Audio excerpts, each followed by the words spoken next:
Assalamualaikum warahmatullahi. Bismillahirrahmanirrahim. Alhamdulillahirabbil alamin.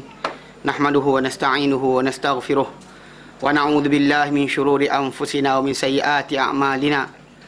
Man yahdihillahu fala mudilla lahu wa man yudlilhu fala hadiya lahu. Asyhadu an la ilaha illallah wa asyhadu anna Muhammadan abduhu wa rasuluh.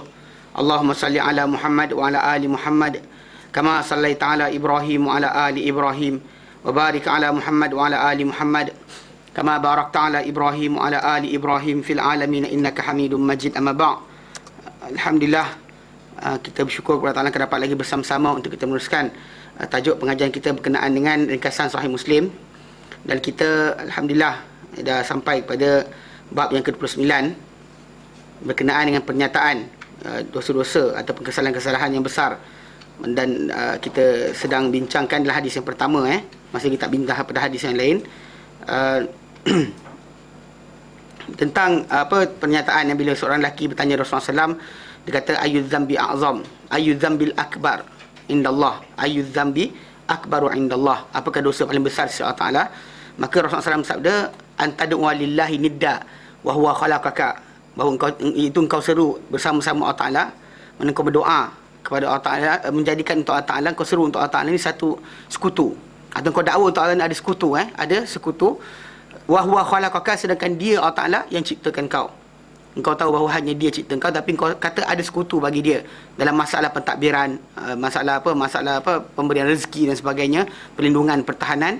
Kamu nyatakan ada Tuhan lain atau kuasa lain, entiti lain menguasai kamu, maka kamu sedang buat dosa besar. Itu dosa besar antara pertama. Qala thumma ayyu, kemudian dia kata manakah lagi, dan kita sedang bincangkan itu bila Nabi kata antaqtula waladaka ma khafata an yata'ama ma'ak, itu engkau membunuh anak engkau kerana bimbang dia akan makan bersama engkau. Dan kita kata kita ada dua ayat Quran dekat situ yang berkaitan tajuk ini.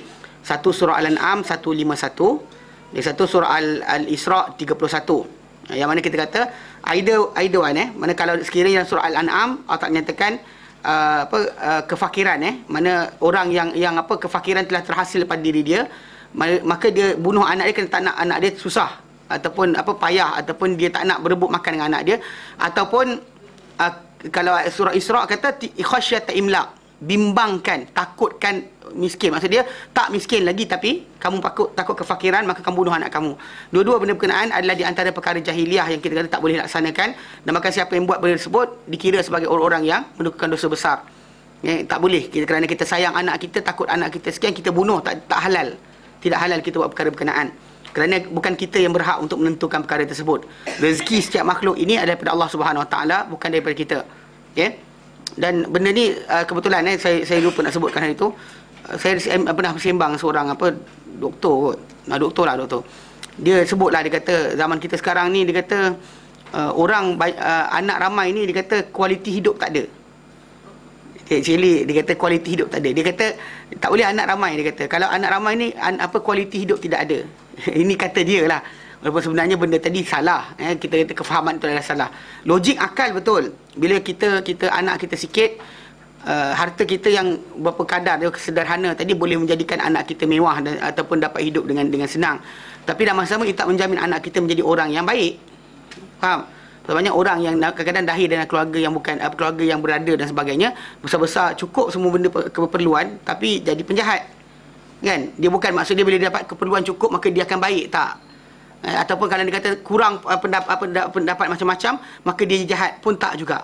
Benda tak memberi kesan apa-apa. Bahkan seorang ibu bapa ibu dan bapa ni, pasangan ibu bapa ni perlu fikirkan macam mana anak dia akan jadi aset pada masa dia mati nanti, menjadi sebab untuk dia dapat pahala yang tambahan. Jika tidak, dirugi kerana tidak meletakkan anak dia pada tempat yang betul. Bukan masalah kesenangan kehidupan, tapi masalah kenal Tuhan dan sebagainya. Itu penting. Baik, jadi kita sambung hari ini, dijelaskan sikit. Dia kata, dan dikatakan bahawa anak-anak yang disebut dalam tajuk ni, sebagian para ulama menyatakan yang dimaksudkan dengan anak tadi adalah anak-anak perempuan. Kerana dahulunya orang-orang Arab zaman dahulu, di kalangan orang yang jahil, di kalangan mereka melakukan perkara tersebut. Bahkan mereka tanam anak mereka hidup-hidup. Dan juga kerana mereka rasa sombong, bimbangkan kefakiran, bimbang rasa keaiban, Bila anak perempuan lahir, dia macam orang Arab zaman dahulu hidup dengan cara berperang, berperang dan juga mempertahankan diri dan sebagainya. Bila anak lelaki ramai, dia rasa dia kuat. Bila anak perempuan yang ramai, dia masalah. Pasal nanti katakanlah anak dia tadi, katakan dia berperang dan kalah peperangan, anak dia tadi akan jadi tawanan pada orang lain, aib keluarga dia. Kabilah dia aib. Anak kau mana? Ada kat orang tu. Jadi dia rasa aib. Jadi kadang-kadang itu sebab mereka bunuh anak awal-awal lagi. Dan benda ni kita kata ditinggalkan setelah datangnya Islam. Islam datang, maka ditinggalkan perkara tersebut. Dan bahkan alhamdulillah kita kata sampai sekarang benda ni tak didengar. Tapi kalau di India sampai sekarang masih lagi berjalan pembunuhan anak perempuan di sisi mereka kerana mereka menganggap merugikan. Bila anak perempuan lahir, dia akan kena bayar dowry dan sebagainya, maka dibunuh anak tersebut supaya dapat memberi ruang keluarga dia tadi mewah sikit. Kalau anak tu nak kahwin nanti kalau perempuan, maka dia akan makan hasil banyak sangat, dia kata.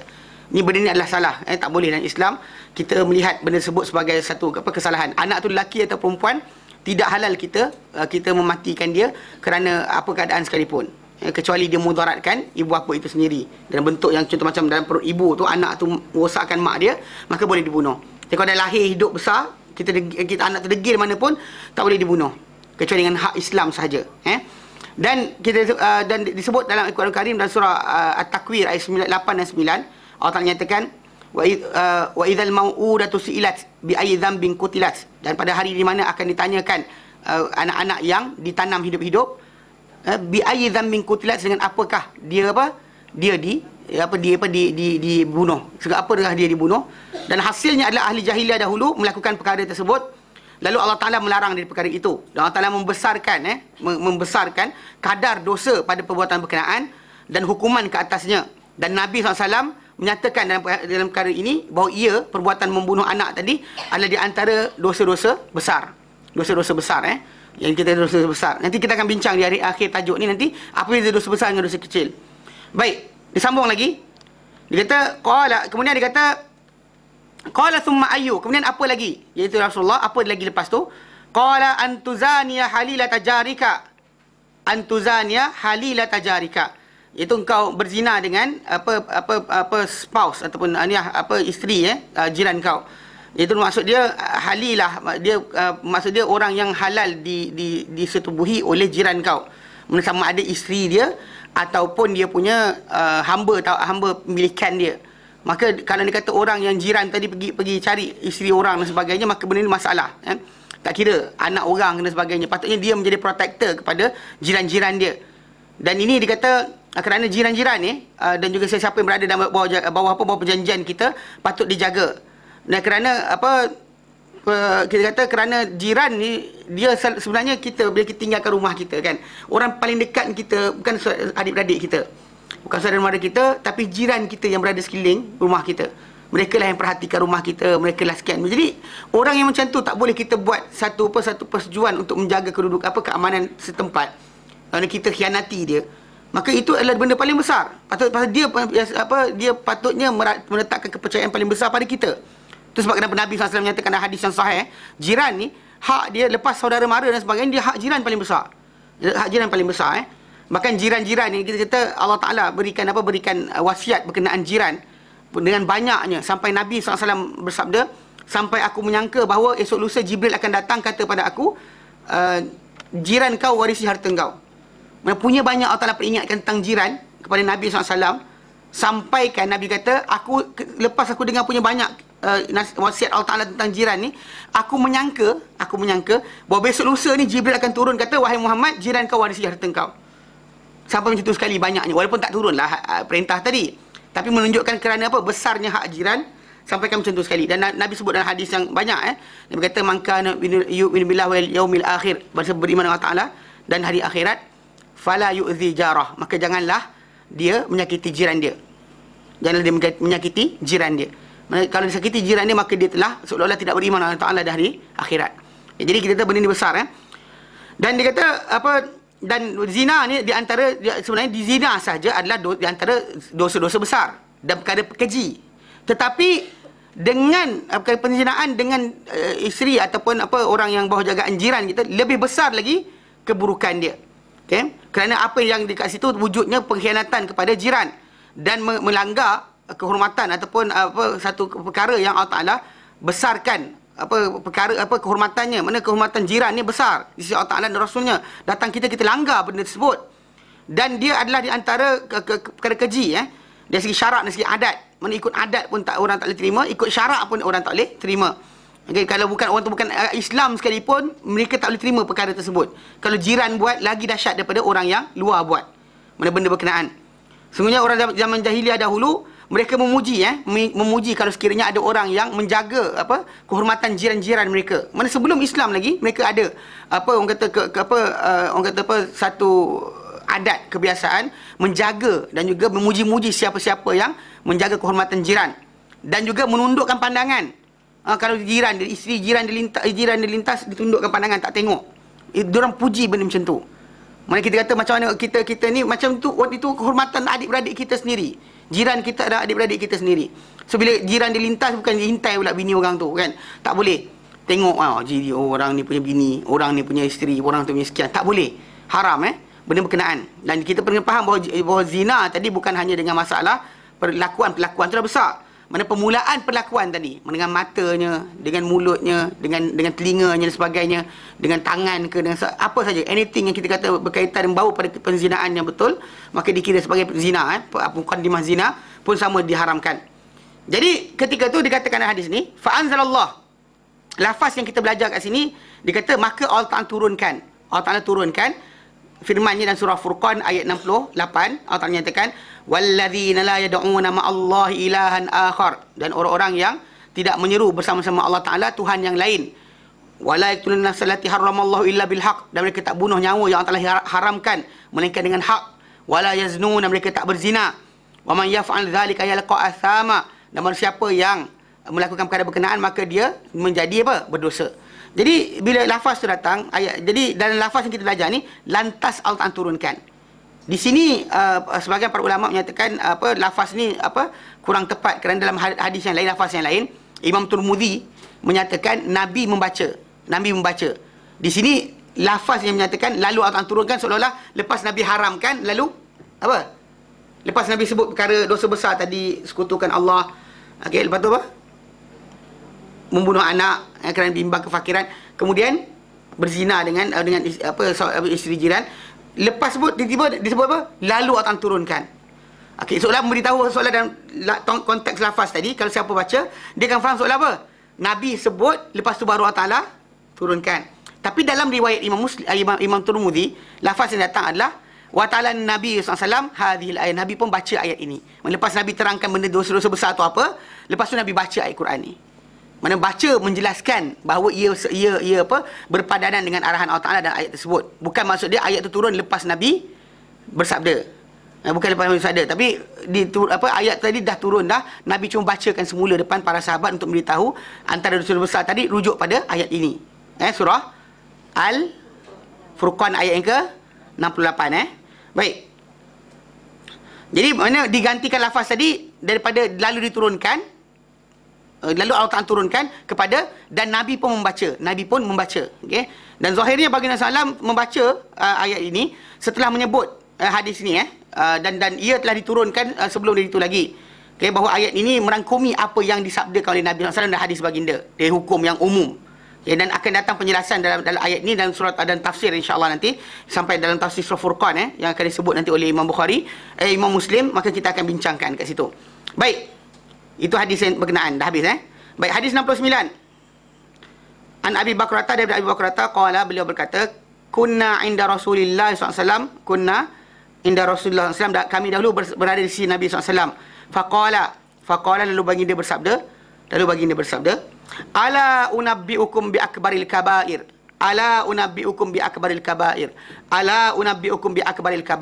Adakah tidak kamu mahu aku beritahu pada kamu dengan sebesar-besar dosa-dosa yang besar? Adakah Nabi ulang 3 kali? Kamu nak tak aku beritahu kamu yang paling besar di antara dosa-dosa yang besar? Kamu nak aku beritahu kamu berkenaan yang paling besar di antara dosa besar? Nabi ulang 3 kali. Okey. Pertama, al-isyraku billah. Al-isyraku billah, menyekutukan Allah Ta'ala. Dan kita dah terangkan berkali-kali bahawa ia penyekutukan Allah Ta'ala tadi bukan hanya dengan masalah penyembahan di kepala, sujud dan sebagainya, bahkan kepada kepatuhan, ketundukan, bahkan masalah pentadbiran, kepercayaan. Menyekutukan Allah Ta'ala banyak benda. Kadang-kadang kita tak nampak benda tu kecil. Contoh macam orang yang pergi jumpa apa, ustaz minta lembutkan hati anak dan sebagainya. Ustaz pun bagi air dia di ludah. Kemudian suruh bagi anak minum. Okay, actually ini benda ni berlaku dalam masyarakat kita. Ada orang tu anak nakal peringkat ke-25. Sampaikan mak bapak tu bilik tidur dia kena buat pagar. Rumah dia, bapak dengan mak tu kena tak buat pagar. Pasal anak tu akan curi bilik mak bapak dia. Jadi mak bapak dia letak pagar. Mana dividing untuk mana nak masuk bilik dia ada pagar, grill, faham tak? Ada grill tutup kerana anak dia terlampau nakal. Jadi bila si anak ni abang dia okey, bagus, alhamdulillah. Adik ni nakal pelik. Jadi bila sembang abang dia tengok nampak kat rumah abang tu ada air. Dia kata air apa tu? Air jampi. Nak apa, ada mak ambil daripada mak dengan abah, dia ambil daripada tok guru supaya boleh bagi untuk inilah, lembutkan hati budak ni supaya patuh perintah Allah Taala dan sebagainya. Kita ini benda ni simple lah, nampak kecil. Ataupun seorang wanita yang kita zaman sekarang ni suka pergi, kadang-kadang saya dengar ada orang yang suka pergi kuliah-kuliah agama dan sebagainya, cari ustaz atau ustazah yang suka bagi ayat. Yang latif ke, yang apa ke, dia suka cari.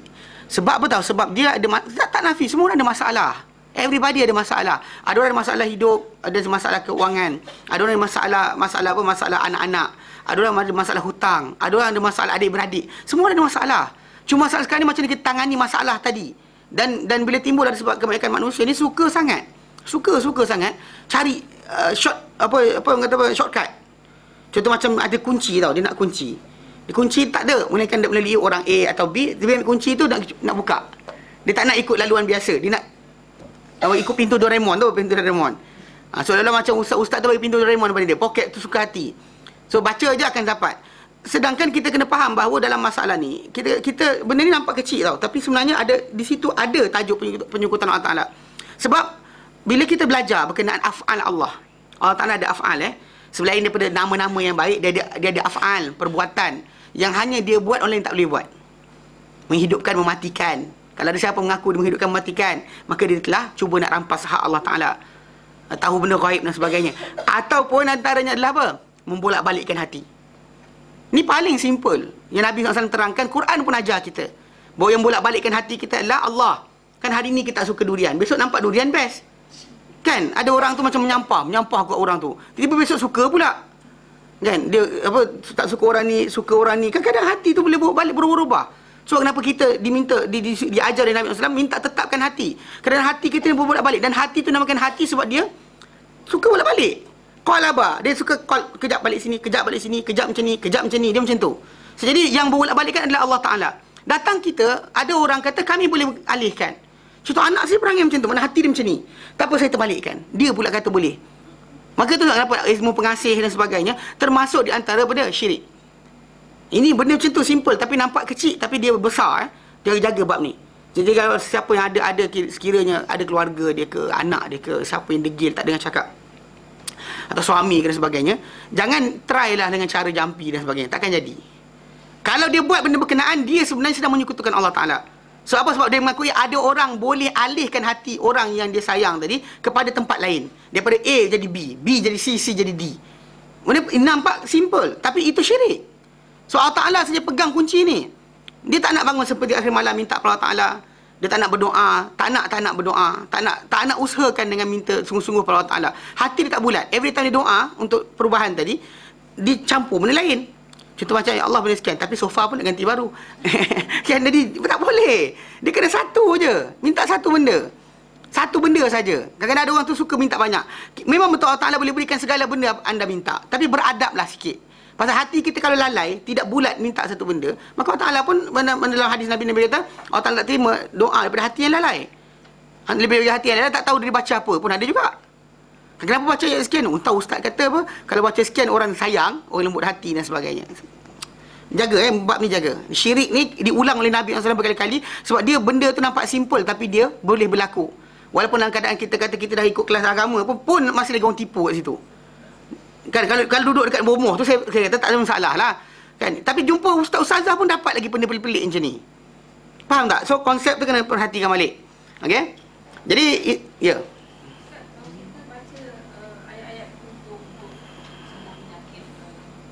Terus. Okey, kalau baca ayat tentu semua penyakit. Okey.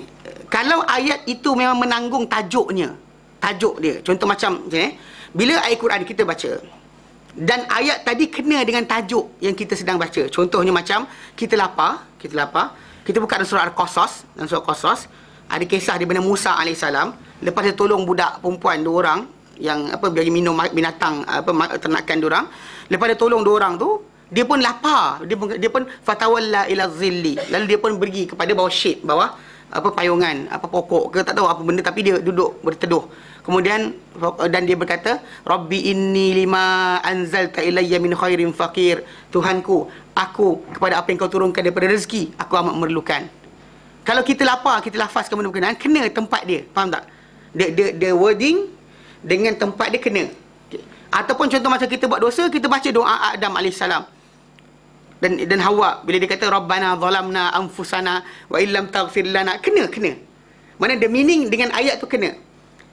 Meaning ayat tadi bila dibacakan kena dengan tempat dia. Atau ketika kena musibah, hasbunallah wa ni'mal wakil, pun sama juga kena dengan tempat dia. Soalan sekarang ni, penyakit apa yang ada kita kena baca ayat ini kena dengan penyakit? Sebagai contoh. Sebenarnya tak ada. Okey, tapi macam inilah. Dia problem sekarang ni, memang ayat Quran tu mukjizat. Ayat Quran semua mukjizat. Dan ayat semua rahmat. Semuanya adalah penawar. Tapi tajuk dia, jangan tanggung ayat Quran benda yang tak ditanggung olehnya. Contoh macam ni. Pen untuk apa? Menulis. Kalau saya guna untuk kuat telinga? Tak kena. Pen untuk menulis Mana tugas pen untuk menulis. Kalau saya tanggungkan kepada pen ni, tugasan bukan tugasan dia. Contoh macam tolak kereta. Macam ada orang kereta dia rosak kat bawah. Ustaz, tolong tolak kereta saya, kejap saya pergi ambil pen saya. Akan kata apa pada orang tu? Akan kata macam, ya benar ustaz ni. Kan tolak kereta bukan pakai pen. Tapi dia kata, saya pakai pen saya untuk tolak kereta. Saya tanggung pada pen ni, tugasan bukan kerja dia. Jadi ayat Quran macam tu juga. Kadang-kadang timbul masalah, macam ada orang kata kalau baca ayat fattaqullaha wa ati'un, fattaqullaha wa ati'un, takutlah kamu Allah Ta'ala dan taatilah aku. Ayat itu relate berkenaan dengan tajuk kata-kata para anbiya kepada kaum mereka. Dan Nabi tu kata kepada kaum mereka, takutlah kamu kepada Allah Ta'ala, ikutlah aku.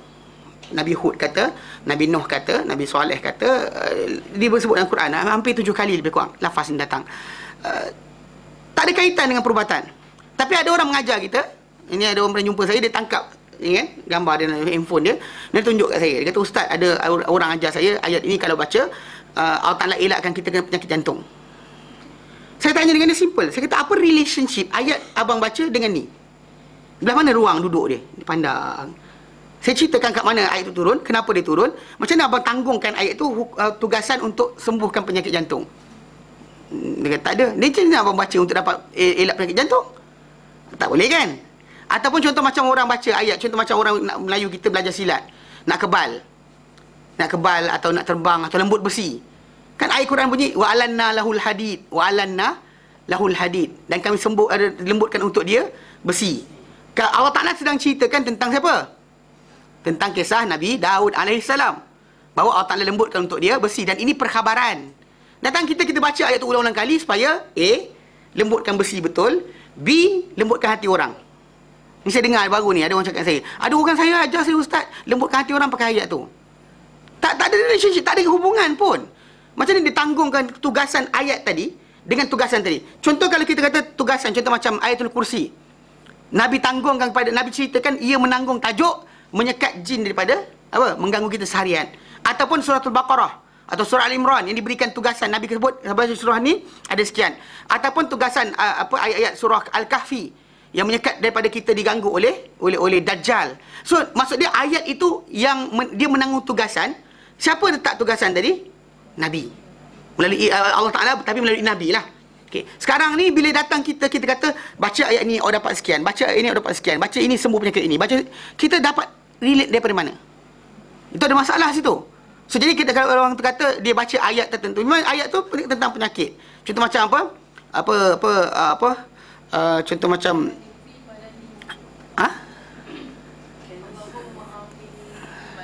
itu lafaz hadis Nabi. Allah ma'afini fi badani, Allah ma'afini fi sam'i, Allah ma'afini fi basari. Itu hadis Nabi. Itu doa tu, doa zikir pagi petang Nabi letakkan bukan ayat Quran. Allah ma'afini fi badani, Allah ma'afini fi sam'i, Allah ma'afini fi basari. Itu lafaz hadis Nabi. Hadis yang sahih, hadis sahih. Allahumma afini fi badani, Allah afiatkanlah aku, mana selamatkanlah aku daripada badan aku. Allahumma afini fi basari, ya Allah selamatkan aku pada penglihatan aku. Allahumma afini fi sam'i, Allahumma afini fi basari. Ini lafaz hadis Nabi. Tapi kalau dia kata yang lain tu, yang lain tu masalah. Yang orang bagi contoh, saya dengar ada ustaz kata siapa nak elak kanser baca ayat surah Al-Baqarah. Dia menanggungkan surah Al-Baqarah, tugasan surah Al-Baqarah tak tanggung. Mana ruang dia? Tu kena faham. Jadi contoh macam kata-kata Nabi Syuaib, Nabi Syuaib pula, Nabi Ayub. Kan dia kata Rabbi masanya Rabbi Tuhanku masanya dur, telah menyentuh diriku penyakit. Wa anta arhamur rahimin, engkau maha penyayang di kalangan yang penyayang. Sebut lafaz tadi kena dengan orang tengah sakit, sebut kena. Sebab kena dengan apa? Tajuk Nabi Ayub sakit, dia baca benda tu, kita sakit kita lafazkan benda berkenaan, kenalah. Kena dengan tempatnya. Tapi bila orang tu kata migraine baca ayat ni, sakit telinga baca ayat ni, sakit mata baca ayat ni, sakit sekian, di mana ditanggungkan? Kau faham tak? Di sini kita kata masalah dia mengadakan perkara yang tidak ada. Bahkan dia sekarang ni tugasan, macam kita katalah, komputer untuk buat apa? Untuk menaip dan sebagainya. Datang dia buat apa? Buat baling bumerang. Tak kenalah buat, jangan bagi tugasan yang bukan kerja dia. Manakala kita nak main bumerang sungguh. Ataupun macam mak kita beli pinggan akopal kan, kita main baling-baling. Tak boleh lah. Tugasan pinggan tadi untuk dimakan, untuk tempat makan kan. Kalau nak beli bumerang, nak main bumerang, beli bumerang sungguh. Faham tak? So konsep sekarang ni dalam Islam, bila orang tu kata berubah dengan Quran, dia question mark besar tadi, belah mana? Kalau kita baca Quran saja, macam orang sakit kita bacakan Al-Quran. Supaya Allah Ta'ala sembuhkan dia dengan Quran yang kita baca. Bukan ayat mana-mana. Not any ayat, any surah. Pasal para sahabat sendiri berjampi dengan Fatihah saja. Tapi kalau akak tengok orang yang berjampi dengan selain surah Fatihah, banyak sangat. Kalau ikut mudah, Fatihah, Al-Fatihah saja dan Madai. Tapi orang kita kalau nak berjampi, kan, surah ini, ayat ini, surah ini, ayat ini, kan, dia macam ada tajuk yang panjang. Sedangkan benda simple je. Kalau betul nak, mana-mana surah boleh.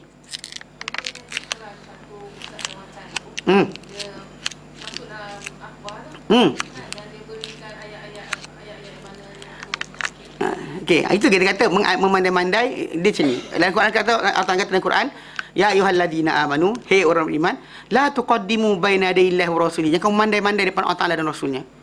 Mana sekarang ni orang yang buat benda tu dia mandai-mandai. Mana dia Allah Taala tak tahu, dia tahu.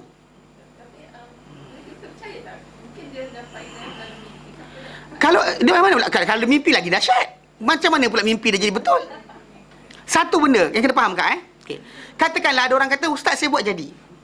Okey, ataupun orang yang mula-mula ajarkan tu dia kata saya buat dia jadi. So saya ajar pada orang. Tapi perbuatan orang yang buat macam ni adalah seperti orang yang kata pada seorang, nak duit tak? Dia kata nak duit. Okey. Ingat hari ni, hari apa? Hari sekian. Okey. Keluar pada hari Rabu, naik motor FZ, pakai baju hitam, ikut NKVE, lintas kawasan ini, bawa kelajuan 120 km sejam. Kemudian sampai ruang sekian, tengok kat simpang tu ada duit RM50. Kalau saya kebetulan saya dapat macam tu, saya tak boleh ajar orang lain untuk buat benda yang sama, betul tak? Saya tak boleh ajar dia, kata buat macam tu. Lepas tu dia pula tak boleh ajar orang ketiga. Orang ketiga tak boleh ajar keempat. Pasal apa? Apa experience saya tidak menjadi satu hukum yang berterusan. Sebab apa saya dapat, itu saya dapat. Kalau akak sakit kepala pegang-pegang, ya Allah, sihat. Akak tak boleh jumpa orang macam, sakit kepala kau kan? Ya Allah. Akak tak boleh cakap macam tu. Faham tak? Pasal relationship benda ni, kalau dia siapa sekalipun, dia wali apa sekalipun, dia tak boleh buat macam tu. Pasal bila dia ajarkan macam tu, menunjukkan bahawa apa? Dia memberitahu macam inilah jalan dia. Soalan sekarang, iya ke ayat tu datang untuk itu? Jadi kes orang yang macam buat kebal, baca ayat ni, baca kebal, baca Yatif, orang lembut hati. Dia buat macam tu kan, dia rasa betul. Tapi benda salah. Sebab kita sekarang ni ada jalan Muhammad SAW yang kita kena ikut. Bukannya jalan orang-orang yang lain selain Muhammad. Bila orang tu ikut jalan selain Muhammad, ni masalah dia. Mana dia salah faham berkenaan dengan kedudukan. Macam itu macam melembutkan hati orang dan sebagainya. Mana boleh siapa nak kongsi? Sampai kadang-kadang kita nampak ustaz mengajar bukan ni, dia ayat-ayat penembut hati pun ada. Mana-mana, datang mana? Pasal sekarang ni hati tadi berkawalan siapa? Ada, stop situ je. Mana nak lembutkan hati, minta, ya Allah lembutkanlah hati anak aku. Ya Allah lembutkanlah hati suami aku. Direct lafaz. Minta betul, itu doa dipanggil. Bila dalam bentuk doa anda lafazkan apa sekalipun, itu dah sampai. Bukan dengan ayat A, syarat dia ayat B, atau lafaz C, tak ada. Itulah tajuk tadi. Bila akak extend macam ni kan, lagi nampak. Mana tadi akak buat general, saya nampak. Akak extend lagi kecil, akak kecilkan, lagi tepat benda tu jadi salah. Bila akak extend saja, akak kata ayat jodoh. Belah mana datang? Siapa yang menjamin bahawa jodoh akan datang benda berkenaan? Kalau kita doa, ya Allah berikan jodoh untuk orang sekian, tak ada masalah. Pasal benda tu memang kita doa. Bukan maksud ayat jodoh. Ayat jodoh datang mana? Kalau contoh macam surah Ar-Rum, Allah nyatakan wa min ayatihi an khalaqakum min anfusikum azwaja litaskunu ilaiha. Dan di antara tanda kebesaran Allah Taala dijadikan untuk kamu isteri-isteri, pasangan hidup yang kamu akan tenang kepadanya. Wa ja'ala bainakum mawaddatan wa rahmah. Dijadikan untuk di antara kamu dengan isteri kamu, nanti pasangan hidup kamu tu mawaddah, kasih sayang, wa rahmah, dan juga belas kasihan, sifat belas sayang. Problem sekarang ni, adakah kena baca ayat ni baru dapat kahwin? Tak ada. Walaupun ayat itu sebenarnya antara ayat yang jelaskan bahawa memang manusia jadikan pasangan, Allah Ta'ala jadikan untuk kamu jodoh. Tapi tak pernah diajarkan oleh mana-mana nas ataupun oleh mana-mana para ulama. Siapa-siapa nak jodoh baca ayat ni. Walaupun ayat itu sebenarnya menceritakan. Faham tak? So kena define balik belah mana kita kata ruang tadi. Siapa yang letakkan ayat tu, tugasan itu. Maksud Ustaz, kita tidak boleh percaya bahawa sesuatu ayat untuk sesuatu perkara. Kecuali Nabi letak. Kecuali Nabi letak. Kalau orang lain letak, jadi macam kes ni, pen, kerja pen apa? Nulis. Datang saya tolak kereta. Ayat tu datang bukan untuk itu, datang kita tanggungkan dia tugasan lain. Siapa kita nak tanggungkan dia? Tak faham tak? Walau pecahan terkenal sekalipun. Pasal apa? Dengar kak, dengar sini. Jangan gelak, dengar sini. Quran, sunnah, ijma', qiyas. Jangan letak nombor 5 Ustaz Adli. Jangan letak nombor 5 tuan guru mana, ustaz mana, ustazah mana. So apa? Quran, sunnah, ijma', qiyas. Dan kadang-kadang akak extend sikit Bila orang tu ajar macam tu, simple orang tu ajar ayat sekian baca, nanti suami awak sayang awak. Dengar simple dia. Orang tu tadi, bila dia beramal dengan ayat tadi, dia lupa berkenaan arahan Nabi SAW. Contoh macam Nabi galakkan kita bangun seperti akhir malam. Orang tu takkan bangun. Mana sunnah Nabi ditinggalkan, sunnah ustaz, ustazah tu diikut. Betul tak? So in the end apa jadi? So last sekali orang akan lupa berkenaan bangun seperti akhir malam, banyakkan bersedekah, banyakkan istighfar. Lupa benda ni, orang akan sibuk dengan apa? Kalau kau susah sekian, baca ayat ustaz tu ajar. So last sekali Nabi punya sunnah kan pergi mana? Saya tanya orang lain jawab. Kan? Akak perasan tak? Maksud dia in the end, extend dia, last sekali sunnah Nabi akan ditinggalkan. Simple. Macam biasa, contoh macam bila Nabi ajarkan untuk menjaga rumah kita daripada syaitan, baca Al-Baqarah. Itu Nabi ajar. Datang orang Melayu kita, ajarkan baca Yasin. So last sekali, dalam kehidupan kita seharian, akak perasan tak? Sunnah Nabi tu dibuang, ditinggalkan. Sunnah orang lain diikut. Siapa yang ajar benda tu? So last sekali benda tadi kan, ada orang kata aku baca jadi. So last sekali orang baca jadi, dilanggarkan dengan hadis Nabi jatuh. Dan ini amalan yang diamalkan oleh masyarakat kita. Kerana apa? Kerana tak ada siapa nak belajar yang ni. Tak nak amal yang ni pun. Yang Nabi ajar tadi lebih tinggi. Pasal Nabi ni utusan Allah. Bila kita kata Muhammad Rasulullah, pengisytiharan tadi adalah pengisytiharan akidah. Bukan hanya pengisytiharan mulut. Mana maksud dia, kita kata dia utusan Allah Ta'ala, maksud dia cara keselamatan, cara perlindungan, pertahanan, rezeki dan sebagainya, pentadbiran alam ini, kebaikan nasib kita, perubahan qadar kita, hanya berlaku dengan jalan apa yang diajar oleh Muhammad SAW. Kalau kita kata ada jalan lain, maksud dia apa? Muhammad telah diduakan. Muhammad Rasulullah. Tapi, dia ada tapi. Betul Nabi ajar tu ustaz, bangun malam, saya tahu. Tapi. So last sekali keluar mazhab tapi dia panggil. Mana last sekali Muhammad SAW, dia nak tak mana? Nabi tak ajar benda berkenaan. Nabi suruh bangun seperti akhir malam. Orang takkan bangun. Pasal apa? Ustaz ustazah dia dah ajarkan ayat baru. So last sekali dia akan amal ayat tadi, dia lupa sunnah Nabi. Ni. Sunnah Nabi ditinggalkan. Ada kemungkinan tak yang ayat-ayat yang demikian tu datang dari Nabi? Ayat itu bukan ada kebaran kalian. Kalau ada kebaran kalian, kita nampak dah hadis. Tak perlu kita bincang dah. Kalau benda tu datang arahan Nabi SAW, sami'na wa ata'na. Dan kita kebaran kalian. Kalau kebaran kalian seolah-olah macam apa tahu? Ada kebaran kalian tak? Sembahyang maghrib tu 4 rakaat. Sebab pula boleh jadi kebaran kalian macam tu. Sebab apa? Sebab kita dengar cerita orang, boleh jadi. Macam bila akak kata tadi kan, ayat tadi, ada tak kebaran kalian? Macam mana akak sebut tentang tajuk tu? Sama seperti mana akak kata, ada kebaran kalian tak solat maghrib tu 4 rakaat? Kalau akak kata tidak boleh pada sembahyang maghrib 4 rakaat, kerana 3 saja, maka pada ayat tadi macam tu juga. Kerana sumber kita adalah satu. Itu para sahabat Nabi SAW. Tak ada sumber lain. Kalau sumber kita ada lain, contoh macam sumber Rasulullah, lepas tu campur apa? Okey, akak kata dia? Mimpi. Akak kata mimpi pun masuk. Di situ akan tambahan. Tambahan dia apa? Orang alim ni mimpi, ustaz ni mimpi, ustazah ni mimpi, orang ni kata, orang tu kata, habis. So last sekali syariat kita, selain Quran, Sunnah, Ijma' Qiyas, kita akan tambah mimpi orang A, ilham orang B, kasyaf orang C, habis. Nampak? Konsep ni kena perhatikan balik. Ini akidah. Ini akidah, bukannya masalah benda main-main. Di luar mata kasar, kalau akak bukan orang yang datang belajar, saya tak akan sebut. Tapi bila akak belajar, saya akan terangkan. Pasal benda ni benda akidah. Kalau dia kata orang awam yang biasa, yang tak tahu, tak pernah datang belajar agama, kita kata orang ni, yalah, semua orang tak nak ampunkan dia. Tapi bila dah datang masuk kelas, so penjelasan kena bagi. Maksudnya benda dalam perkara ini, kita tak boleh tinggal takut lama. Takkan orang awam biasa buat macam zaman dulu kan, dia amalkan mentera, kita pun amal macam tu juga. Quran juga dia mentera. Tak boleh. Kita kena tahu kita baca apa, surah apa kita baca, ayat apa kita baca. Kenapa kita baca, kena tahu. Kalau kita baca untuk ibadah dan sebagainya, macam zikir harian kita baca satu juzuk satu hari, itu kita tahu bacaan kita. Tapi bila kita kata untuk kaya, datang mana? Kalau contoh macam dalam Quran Karim beri saranan, ada saranan. Contoh dalam surah Nuh ayat 10, 11, 12. Surah Nuh ayat 10, 12. Akak tak ada duit, tak ada harta, tak ada anak. Kemudian apa, hujan tak turun dan sebagainya. Ni sekarang orang sibuk alihkan hujan kan. Contoh macam dia hujan ribut nak datang. Ada orang kata jom solat hajat. Nabi ajar kalau datang hujan macam ni, so kata Allahumma hawalaina wala alaina. Ya Allah, hantarkan ke sekeliling kami bukan atas kami. Pasal pernah jadi zaman Rasulullah SAW dahulu, hujan turun lebat. Mula asalnya Nabi buat khutbah. Orang Arab ni bangun, dia kata ya Rasulullah. Nabi tu khutbah ni, dia kata ya Rasulullah, matilah tanaman, habislah ternakan, tak ada dah benda sekian-sekian. Doa Allah tak turunkan hujan pada kami. So Nabi pun doa. Nabi yang kata hari, Nabi doa. Doa hujan turun seminggu. Seminggu hujan turun, tak berhenti-berhenti. Lepas tu bila hujan turun, minggu depan datang lagi orang yang sama. Ya Rasulullah, mati dah tidak. Tenggelam dah tanaman. Habis jahanam semua sekali, roboh rumah. Rumah tu tanah, roboh. Jadi Rasulullah doa Allah Ta'ala berhentikan hujan ni. Nabi pun doa, Nabi doa, Allahumma hawalaina wala alaina. Ya Allah, sekeliling kami bukan atas kami. Mana hujan ni bila turun sekeliling pun, air tu akan sampai pada kita. Jadi kalau menimpa atas kita macam tu, habislah. Bangunan kita yang besar kita akan rosak. So konsep dia macam pemahaman tadi. Bila kita kata macam apa yang kita sebut bila contoh macam kalau ada orang kata nak kaya, okey, nak harta, nak anak, kemudian nak apa lagi, nak hujan turun dan sebagainya. Panduan Allah Ta'ala dan Quran ada, tapi bukan baca ayat. Akak kena amal. Apa amalan dia? Istighfar.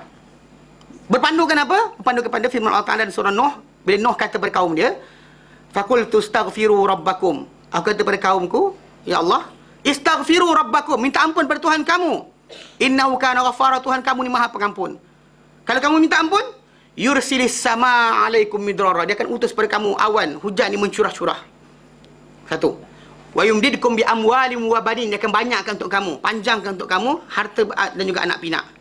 Dan wa yaj'al lakum jannatin wa yaj'al lakum anhara, dia akan jadikan untuk kamu kebun-kebun, dia akan jadikan untuk kamu sungai-sungai. Berdasarkan ayat ini, kata-kata Nuh tadi apa? Istighfar kamu dapat ini. Maka para ulama tabi'in, contoh macam Hasan Al-Basri, dia kata barang siapa, dia ada orang datang jumpa dia, seorang kata, tuan, dia kata kampung saya tak ada hujan turun dan sebagainya. Hasan Al-Basri kata balik istighfar, dia balik rumah istighfar banyak. Datang seorang kata, wahai tuan, saya tak ada anak, dia halau balik, dia kata tak boleh istighfar. Dia tuan kata, ya wahai tuan, saya ni ada masalah, miskin, tak kaya-kaya, dia kata balik pergi istighfar banyak. Jadi anak murid dia kata, tiga orang datang, the same solution diberikan. Kenapa? Maka Hasan Basri pun kata, engkau tak tengok ke firman Allah Ta'ala di mana Nuh kata pada kaum dia, istighfarlah kamu akan dapat ini. Mana istighfar tadi menghasilkan benda berkenaan. So kalau akak beramal dengan ayat ni, maksud dia apa? Bukan akak baca ayat tu, akak kau baca faqultu astaghfiru rabbakum innahu kana ghaffara. Bukan. Akak kenapa? Astaghfirullahalazim. Kena banyakkan tu. Sebab arahan dia itu. Bukan maksud dia bila baca, beramal dengan ayat tadi, baca ayat tu. Contoh macam orang yang gantung ayat 1000 dinar untuk kaya, pun sama juga salah. Sebab apa? Ayat itu kata apa? Wa may yattaqillaha yaj'al lahu makhraja. Berarti bertawakal kepada Ta'ala, bertakwa pada Allah, Allah Ta'ala buka kelapangan untuk dia daripada sebarang masalah. Wa yarzuqhu min haitsu la yahtasib, Allah Ta'ala rezeki pada dalam keadaan dia tak sangka-sangka. Rezeki tak sangka-sangka, nak diberikan kelapangan dia masalah, takwa. So meaning that bila orang tu nak beramal dengan ayat tadi, maksud dia apa?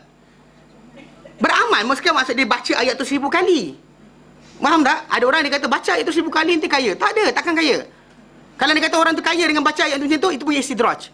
Sebab apa? Dia langgar perintah Nabi, dia salah faham ayat Al-Quran, lalu dia rasa dia betul. Memang masalah, paling masalah. Sebab apa? Sebab ayat tu dia datang bagi arahan pada kita apa patut anda buat. Faham? Tapi datang kita bukan ikut apa yang patut kita buat. Kita gantung ayat tu. Meaning dia kita beramal dengan ayat tadi. Pasal disuruh kita apa? Bertakwa, baru kamu dapat benda sekian. Macam tadi, istighfar kamu dapat benda sekian. Faham tak? So, konsep dia amal dengan ayat macam tu. Itu maksud dia. Beramal dengan Quran macam tu. Bukan cara dia macam kita kata macam orang, apa?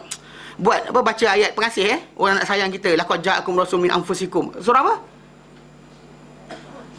Surah Taubah, Ya ke surah Taubah? Semua buat tak tahu. Dulu time muda dulu suka amal benda ni. Okay? Laqad ja'akum rasulun min anfusikum azizun 'alaihi ma anittum. Itu actually ayat berkenaan datang menjelaskan bahawa telah datang kepada kamu seorang rasul. Itu Muhammad tengah cerita sifat Nabi Muhammad SAW. Tapi ada orang kita datang dia baca ayat tadi untuk orang sayang. Supaya orang sayang kita baca ayat tadi. Di mana kita tanggungkan ayat tadi tentang cerita Rasulullah, kita tanggungkan kerja untuk buat muliakan kita. Kenapa? Surah apa? Surah Talaq. Itu bukan kan? Yang ayat laqad ja'akum tu. Surah Toha. Ya ke? Ini saya cek ya. Saya pun was-was. Okey.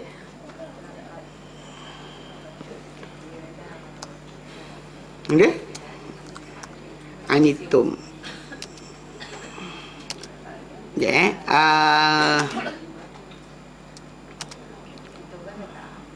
Ya. Surah Taubah ayat yang 128. Second last surah Taubah. Ni orang masyarakat Melayu kita sering amalkan ayat ni untuk pengasih, penyayang apa? Seorang sayang Ayat tadi datang cerita kepada kita tentang Nabi yang datang kepada kita, apa perangai, apa sifat dia. Tak ada kaitan dengan diri kita pun. Cuma kita bila baca ayat tadi patut faham bahawa inilah sifat mulia Rasulullah SAW yang telah jadi kepada baginda SAW. Dia ni pelembut, penyayang, dia sifat dia. Tapi datang kita baca ayat ni untuk kononnya kita jadi disayangi oleh orang. Tak ada kaitan. No connection kat situ. So, tajuk dia sekarang ni bila kita kata, saya sebut dia berkenaan orang yang beramal dengan ayat Quran dan sebagainya. Kalau memang Allah Ta'ala berikan taklif ayat tadi, itu tugasan dia, amalkan. Tapi kalau Allah tak letak tugasan ayat tu macam tu, jangan kita mana-mandai. Bahkan walau siapa sekalipun yang datang bercakap pada kita, dia siapa untuk memandai depan Allah Ta'ala dan Rasulnya. Pasal Al-Quran Karim bukan milik siapa untuk diagih-agihkan. Ni kerja sekian, ini kerja sekian. Jelas Baik. Jadi dia kata tadi, dia kata the first one is actually isyrak billah, menyekutukan Allah Ta'ala. Kita faham kena konsep dia, kena perhatikan betul benda ni. Bab ni kalau tuan-tuan belajar berkali-kali pun tak mengapa, pasal peringatan menyekutukan Allah Ta'ala ni kena tahu. Dan dia kata wa uququl walidain. Wa uququl walidain, dan menderhakai dua ibu bapa. Menderhakai dua bapa, mengingkari mereka berdua. Memutuskan kebaikan yang wajib untuk mereka berdua, tak berikan layanan yang baik dan sebagainya. Okey, dan asal daripada aqqa yang uquq asal dia adalah syaqqa, belah atau putus. Zaman kita dah banyak lah kan, handphone ada pun tapi telefon mak bapak tak jarang-jarang. Tunggu raya baru telefon. Kan, mak masuk hospital baru, "You ke mak sakit?" dia kata. Kau tahu. Uququl walidain maksud dia asal maksud dia uquq ni maksud dia memotong atau memutus. Maksud dia tak berikan dia hubungan yang baik sepatutnya kepada ibu bapa lah. Dan apa? Mana maksud dia apa? Dan dari situ dia kata apa? Bila disebut berkenaan apa? Akikah Akikah tu lafaz tu datang daripada binatang yang disembelih lah. Okey. Jadi lafaz yang dimasukkan pada akab mana putus memutuskan. Bahkan lafaz yang kita datang ni apa uququl walidain kita dah terangkan hari tu, maksud dia derhaka ibu bapa ni jelas nyata kita tak boleh nak ni. Mana di antara dosa besar, untuk berlaku pada manusia ni adalah derhaka pada ibu bapa. Dan kemudian dia kata wa syahadatuz zur dan penyaksian dusta. Au qauluz zur ataupun kata-kata dusta. Ini syak daripada perawi hadis. Perawi hadis tu dia syak, dia rasa ragu-ragu which one is it? Adakah penyaksian dusta atau kata-kata dusta? Okey, penyaksian dusta ini adalah penyaksian dengan dusta dan batil. Dan ia menjadi di antara benda dosa-dosa paling besar. Sebab apa? Sebab dengan penyaksian dusta inilah disampaikan kepada peringkat apa? menyebabkan pemusnahan nyawa, pemusnahan harta. Macam simple penyiasan dusta. Amerika Syarikat bila serang Iraq, digunakan penyiasan dusta, kata ada senjata senjata nuklear, senjata sekian. Dengan saksi bohong tu, penyaksian dusta tu, dia musnahkan nyawa, musnahkan harta. Simple, kecil je, nampak kecil kan. Seorang punya testament yang kata ada agaknya, dia kata ada agaknya tu, lain percaya, semua habis. Walaupun nampak kecil kan. Ala-ala penyaksian dusta, macam kelentong resit beli ubat. Nak claim ni biasa budak-budak buat. Dia nak claim nak beli ubat dan sebagainya. Kemudian nak pastikan dapat penuh full refund, dia tambah top up. Ini tak boleh sebenarnya. Walaupun kita kata nampak macam simple, nampak kecil, tapi benda macam ni dia akan bawa pada yang besar. Mana kalau sekarang ni kita buat, lepas tu boleh bekerja kita buat, kita ada syarikat kita buat, semua kita tipu. Pembohongan tu berlaku berulang kali. So, jadi macam kita kata memang benda ni biasa berlaku. Dengan penyiasan dusta ini boleh musnahkan nyawa, musnahkan harta. Okey? Dan menghalalkan apa yang diharamkan oleh Allah. Benda haram jadi halal. Kadang-kadang saya jumpa ustaz ni. Benda tu dia tak tahu. Dia tak tahu pun tentang hadis Nabi tu. Dia tak tahu. Tapi dia banyak berkata-kata dusta, dia selamba je. Dia dengan selamba, dia tak kisah. Dia kata, ada hadis kata. Ada sekian kata. Tak ada pun. Dia mengaku, dia kata. Padahal dia nak menang. Nak menangkan diri dia sanggup dia kata macam tu. Ni macam sebenarnya cerita dulu kan, ada seorang hamba Allah saya jumpa dekat Masjid Kota Damansara tu. Dia bukan ustaz lah. Kan, tapi agaknya pasal dia tengok pakaian saya tak macam dia. Dia pakai jubah serban. Datang saya pakai baju Melayu, kain pelikat. Buat tazkirah Ramadan. Yang 4 tahun lepas kot. Ya. Jadi bila duduk dengan dia kata, orang kita ni tak tahu lah ustaz, kenapa sekarang ni suka sangat tinggalkan sunnah Nabi. Saya pun, saya angguk lah. Pasal memang saya tahu banyak orang tinggal sunnah Nabi. Saya tak faham apa maksud dia. Lepas tu dia pun sebut, yelah macam kita ni lah, macam semayang pakai jubah, pakai serban ni, pahala dia banyak. Kan, 70 kali ganda orang pakai serban ni daripada orang biasa. Saya pandang muka dia. Saya kata, mana ada hadis tu? Mana ada Haji? Ya ada hadis. Saya kata, mana ada? Siapa riwayat kan? Sunan Tirmizi, dia kata. Dia tipu saya daripada botol-botol kering-kering. Saya pandang muka kan. Kau kelentong kawan kan. Orang kedai kopi tak apa juga. Kau kelentong kan. Tak masalahnya jelah. Dia tahu dah saya ustaz. Pasal saya datang mengajar dekat masjid tu. Dia kelentong saya daripada depan. Buta-buta dia tipu kelentong saya. Bayangkan orang macam tu bercakap dengan orang-orang yang lain. Yang kata ada hadis, ada dalil, ada hadis, ada dalil. Mulut dia berani cakap macam tu. Apa jadi kakak? Mana masyarakat kampung tu akan tertipu, semua akan tertipu. Kata-kata bohong sikit macam tu je. Benda tak ada, dia kata ada. Saya pandang muka dia, saya kata, orang tua ni ya benar. Kan selamba je. Saya kata tak ada tu Haji. Yalah, tapi dia kata benda tu last sekali dia tak apik. Dia kata, yalah benda tu dibuat oleh guru-guru kita yang wali-wali, dia kata. Guru-guru kita yang wali-wali semua buat benda berkenaan. Jadi kita kenalah laksanakan ikut pada benda tersebut. Saya kata apa benda yang Nabi SAW buat. Ada benda yang dikata sebagai sunnah ikutan. Ada benda bukan sunnah ikutan. Sunnah ikutan ni adalah benda Nabi galakkan kita buat, Nabi suruh kita buat, dan benda tu bukan benda tabi'i biasa berlaku sahaja. Macam tabi'i biasa berlaku sahaja pada Nabi SAW. Contoh macam Nabi SAW bila Nabi makan kambing. Nabi suka makan kambing. Bagai peha kambing tu Nabi suka. Gigit tu. Ambil, gigit. Tapi jangan kata bahawa makan kambing tu adalah sunnah.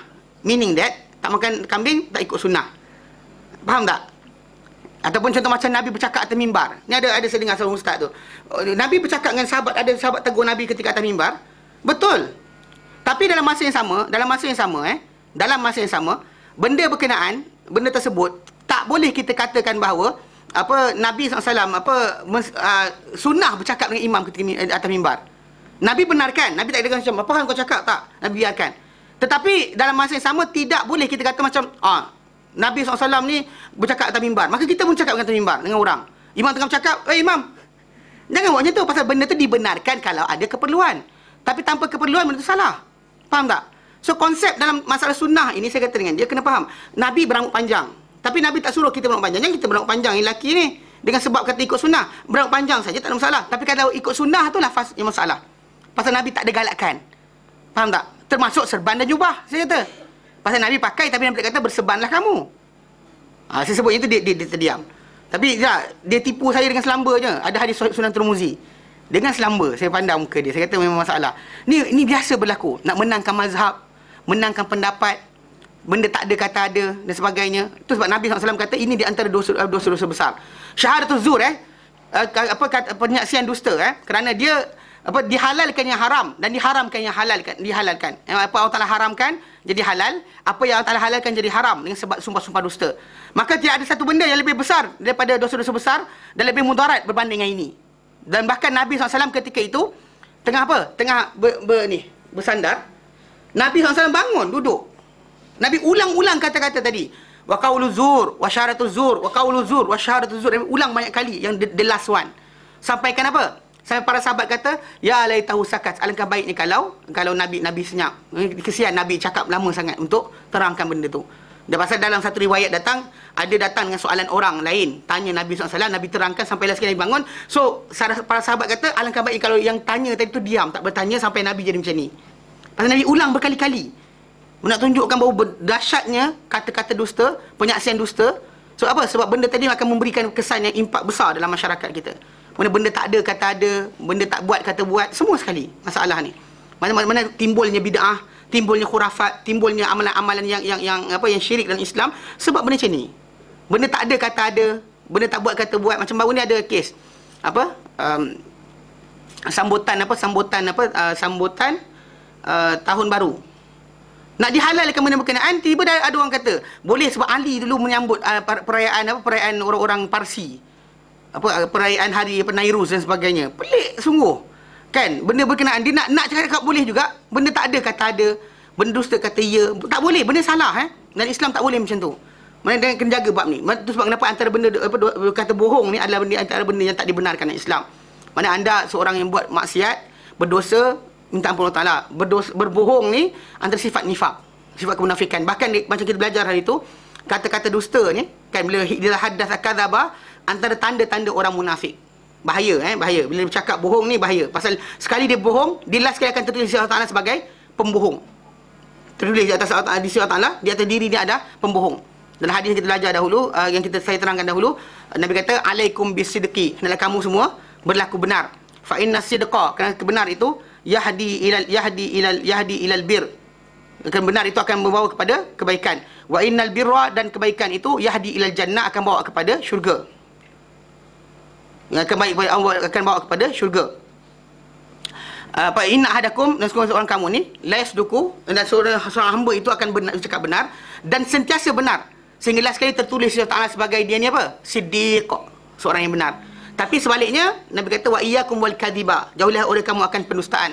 Kerana fa innal kadhiba, kerana berbohong dusta itu yahdi ilal fujur, bawa kepada kejahatan. Wa innal fujura, dan kejahatan itu yahdi ilan nar, bawa pada neraka. Wa innal abda, dan seorang hamba itu la yakdzibu, akan berdusta. Wa yataharraz al kadhiba, bersungguh-sungguh berdusta. Every time berdusta, berbohong, cakap bohong, sampai last kali hatta yuktabu inallah, tertulis di sisi Allah Taala dia ni sebagai apa? Kadzab, pembohong, pendusta. So jaga bab ni. So bahaya ni benda antara benda bahaya yang kita kena tinggalkan. Jelas? Baik. Hadis ke-70. Ke-70, an Abi Hurairah, daripada Abu Hurairah radhiyallahu anhu, anna Rasulullah sallallahu, bahawa Rasulullah sallallahu qala, baginda bersabda, ijtanibus sab'al mubiqat, ijtanibu sab'al mubiqat, jauhilah oleh kamu akan 7 perkara yang membinasakan. Okey? Ijtanibu sab'al mubiqat, jauhilah oleh kamu akan 7 perkara yang membinasakan. Al mubiqat al muhlikat. Mubiqat al muhlikat. Mubiq tu asal daripada asal perkataan dia daripada ni benda binasalah daripada au baqa yubiku membinasakan. Okey? Membinasakan okey. Dan apabila jadi kita kata dalam tajuk ni, contoh dalam surah dalam surah Al-Kahfi Allah Taala nyatakan pengenaan maubiqa tu dalam surah Al-Kahfi ayat 52, Allah Taala gunakan lafaz maubiq ni, wa ja'alna bainahum maubiqa, kami jadikan di antara mereka ni kebinasaan. Mana di antara ahli neraka ni dengan orang yang dia seru, yang dia ajak sebagai sekutu selain Allah Taala jadikan di antara mereka dengan tu satu pembinasaan. Tak ada, mereka takkan boleh sampai pada orang tersebut. So, jadi menjauhkan, bahkan dijauhkan orang tersebut. Mana orang yang disesatkan di akhirat nanti, mereka takkan boleh nak mendakwa bahawa kami nak selamat ya Allah pasal orang tu yang sesat kami. Tak, dia akan dijauhkan. Takkan boleh nak mendakwa. Tak ada pendakwaan dah. Pasal orang yang menyesatkan dengan yang disesatkan duduk masuk neraka. So tak guna sebenarnya sebarang pendakwaan kat situ.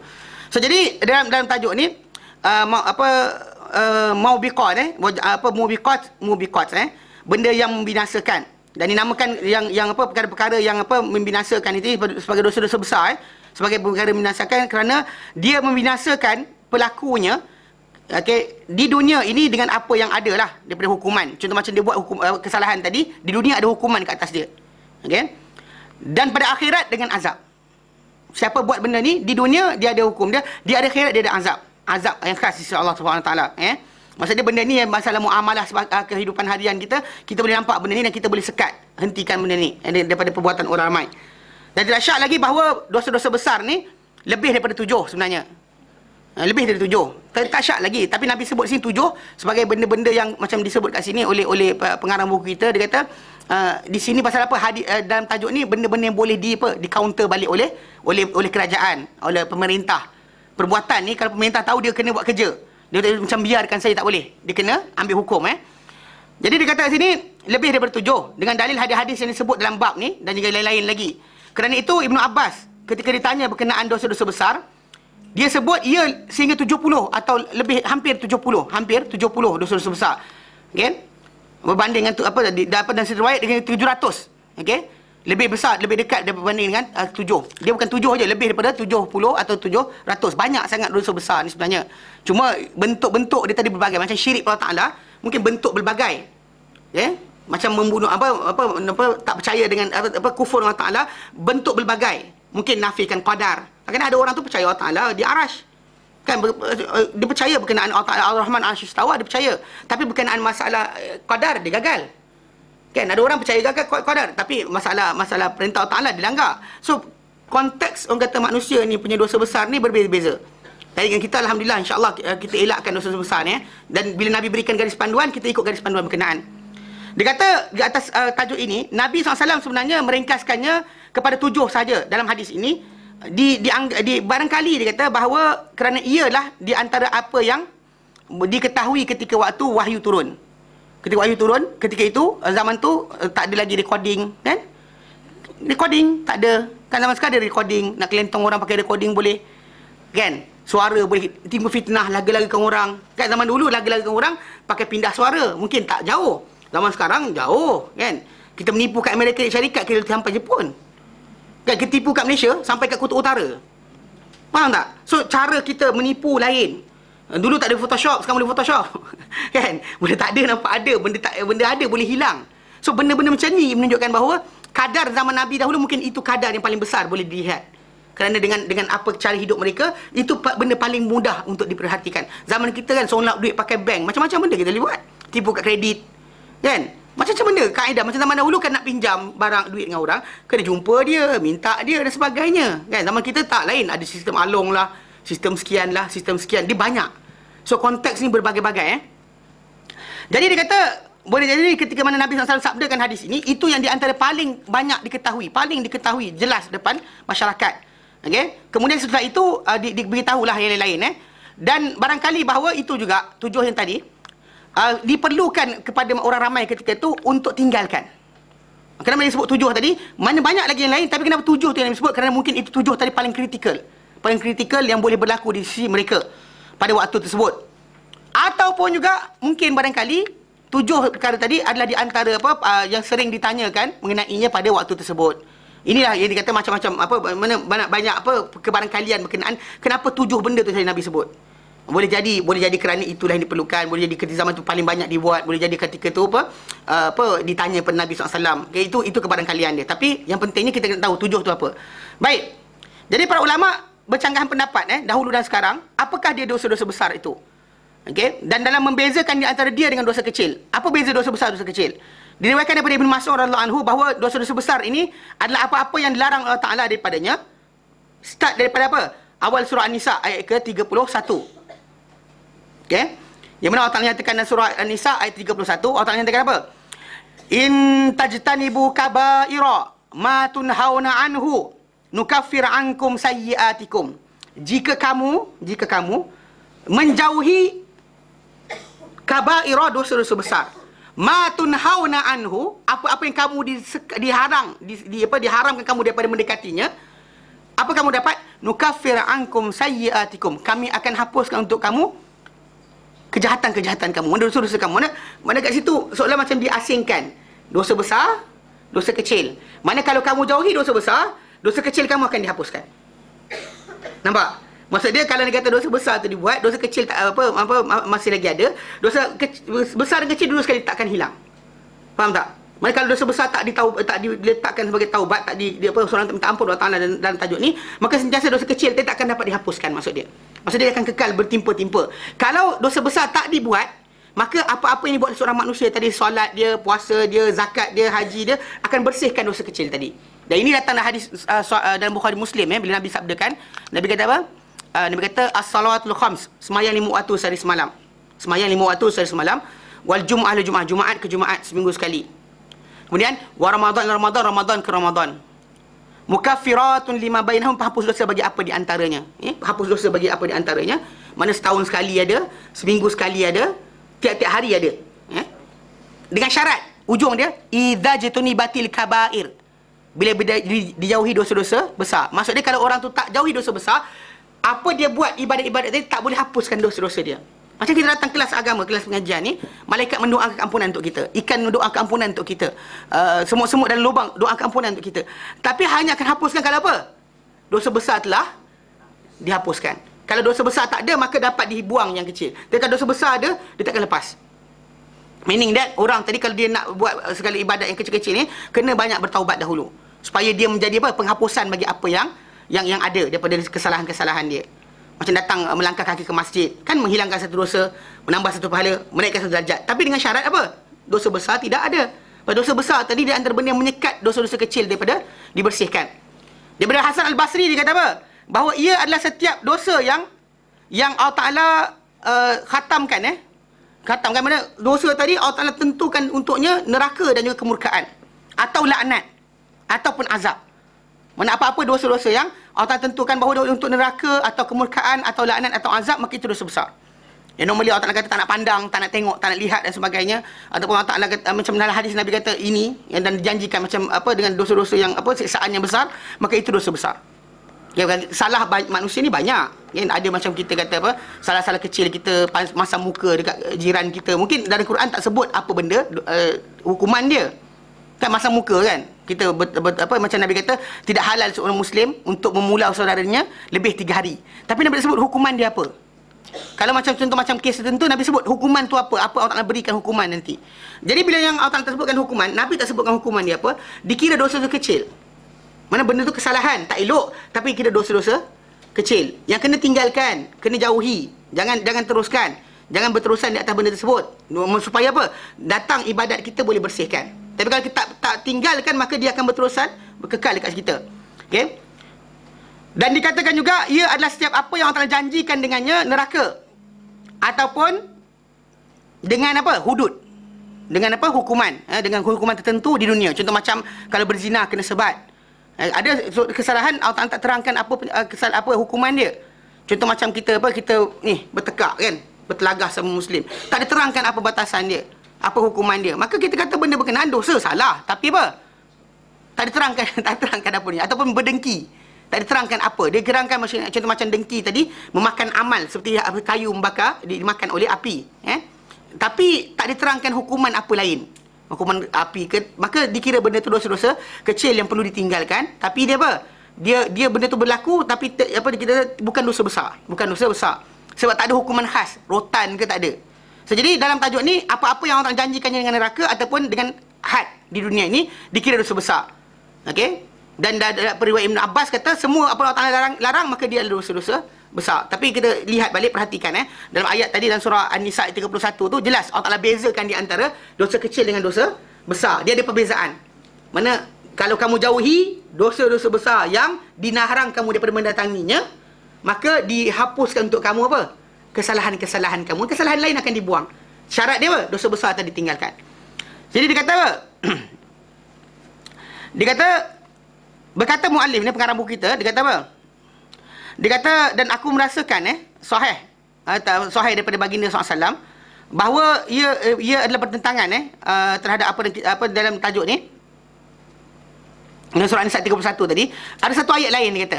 Satu ayat lain, dalam surah An-Najmu ayat 32. An-Najmu ayat 32. Dan ayat berkenaan Allah Ta'ala nyatakan, A'udzubillahi minasyaitonirrajim.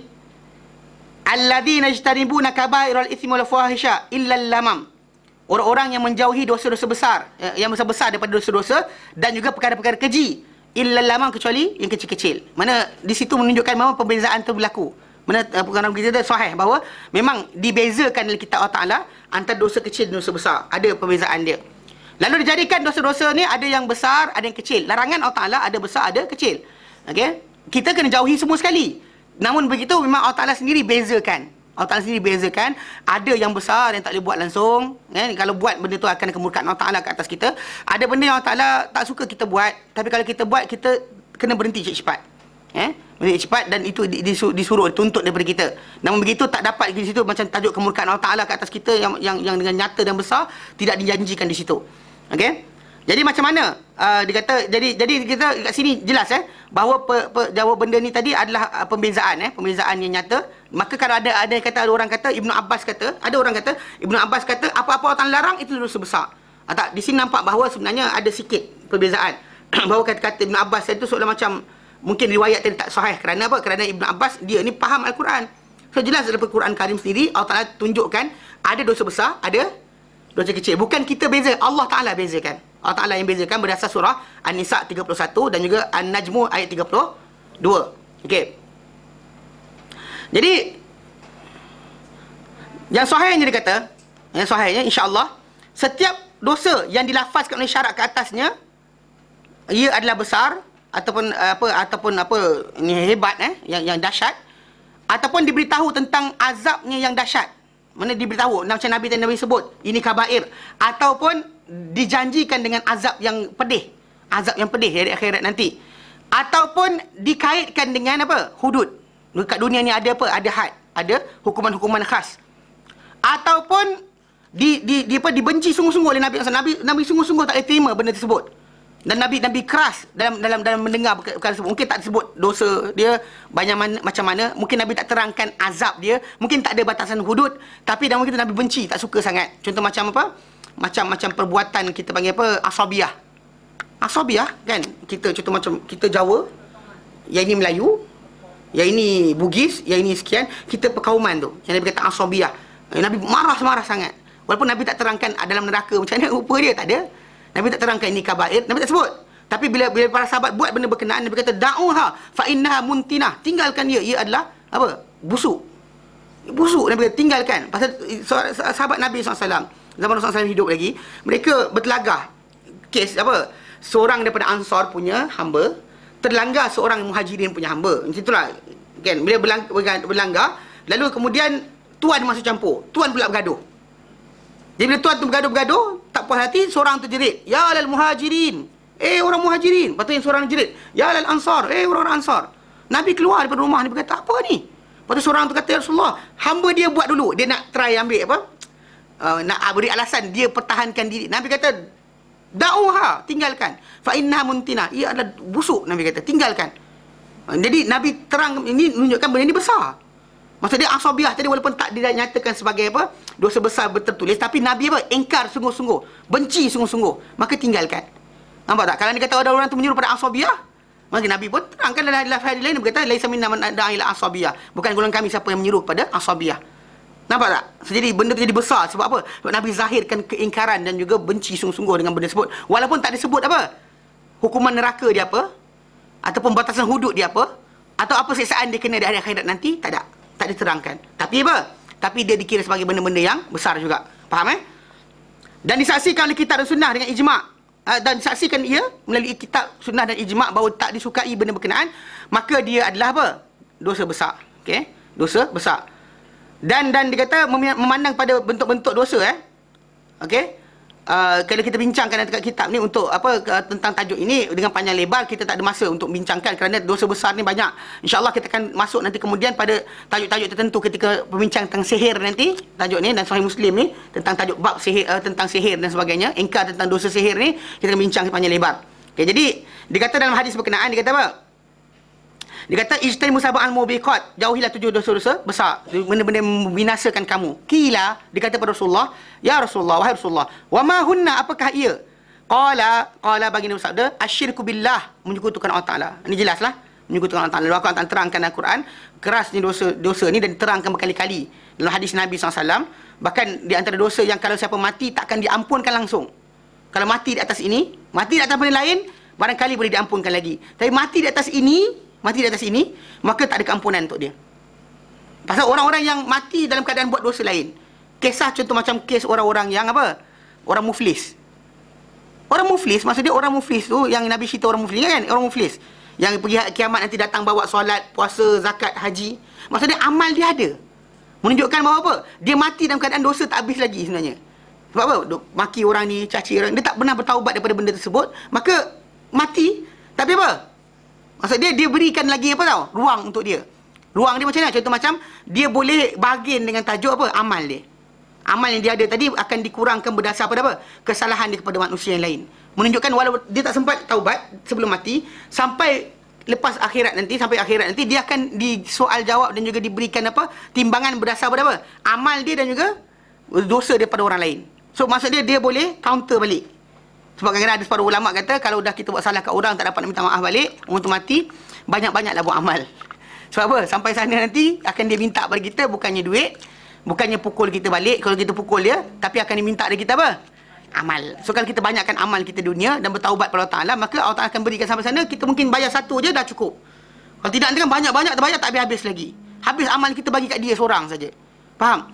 Tapi kalau orang yang mati syirik, tak ada kiraan amal, dia masuk terus.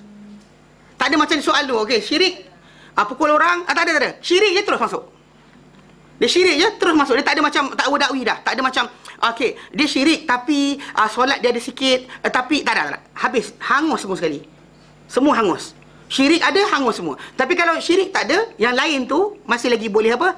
Counter balik. Faham? Dia boleh dianggap apa? Diambil kira lagi. Tapi kalau kata mati atas syirik, tak ada lagi dakwi, terus masuk neraka. Straight away lah. Macam orang nak masuk syurga direct, ini masuk neraka tanpa hisap. Ni, golongan yang syirik ni masuk neraka tanpa hisap. Straight masuk. Tak ada perbincangan dah. Tak ada soal kira timbangan amal. Pasal amal dia semua hangus. Amal dia semua sekali hangus. Jelas Jadi asyirku billah, syirik ta'ala. Wasihru sihir. Wasihru sihir. Wasihru sihir. Kita terangkan tadi sihir. Nanti insyaAllah kat sini kita dapat terangkan panjang. Pasal actually sihir ni panjang ni perbincangan dia. Masalah cara orang buat sihir dan sebagainya. Kita pernah bincangkan sekali dalam masalah tafsir. Sihir ni ada banyak peringkat dia. Kalau siapa nak baca panjang lebar, boleh buka dalam tafsir Al-Quran, dalam surah Al-Baqarah, ayat yang membincangkan tentang tajuk wattaba'u ma tatlu syayatinu ala mulki Sulaiman. Ayat nombor apa? Tak ingat. Sama saya tak ingat juga ayat nombor apa. Tapi ayat dia berbunyi wattaba'u ma tatlu syayatinu ala mulki Sulaiman. Surah Al-Baqarah ayat yang ke 102. Kan ada kan? Kat situ ada penjelasan dia. Kalau siapa buka tafsir, dia akan tengok macam mana para ulama tafsir datangkan dengan dalil-dalil berkenaan bentuk sihir dan sebagainya. Bahkan ahli sihir ni hukuman dia si Allah Taala, dari sisi Rasulullah SAW, hukum dia hukum bunuh. So bertaubat, tak nak bertaubat bunuh. Mana dia telah menyekutukan Allah Taala, dia beramal dengan amalan berkenaan, dan bahkan dia tunjukkan magic tadi tu soalan dia mentadbir alam ini.